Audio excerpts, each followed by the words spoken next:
तर सकाळचे वाजताय 9 आणि बिटकॉईनमध्ये एक नजर मारली तर आपल्याला दिसलं एक डब्ल्यूची एंट्री आली होती आपल्या रूल्सनुसार इथे जवळपास 5 वाजता 5:30ला. त्या टाइमला जर कोणी मार्केट ट्रॅक करत असेल तर त्याचा ट्रेड रनिंग असेल वेल अँड गुड. मी या ट्रेडमध्ये नाही येत.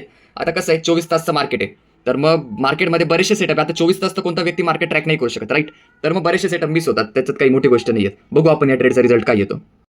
ओके तर जो आपला ट्रेड आहे त्यांनी केलेली आहे छोटीशी गडबड. आता ती गडबड आपल्याला तर इथेच आयडेंटिफाय झाली असती का ते मी तुम्हाला पुढे शिकवतो. इथे मोस्ट ऑफ द बिगिनर्स काय करतात जेव्हा अशा जोरात कॅन्डल्स यायला लागतात ना तर त्यांना समजत नाही काय करू. हे बघा 1 2 3 4 सरळ रेड 4 कॅन्डल्समध्ये कॉस्ट टू कॉस्ट.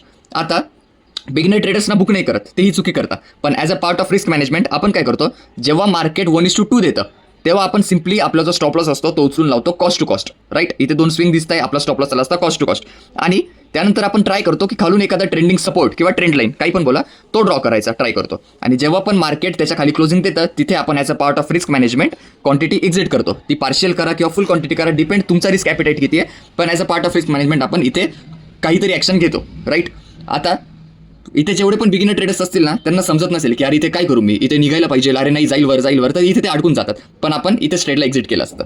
तर मग ह्या प्रकारे ट्रेडिंग शिकायची असेल प्रॉपर रिस्क मॅनेजमेंट सोबत टाईट रिस्क मॅनेजमेंट सोबत ज्याने लॉसेस मिनिमाइज होतील आणि प्रॉफिट्स वाढतील तर तुमच्या भावाला नक्की फॉलो करा. चला भेटूया उद्या. बोला कसं आहे मग रिस्क मॅनेजमेंट आवडलं.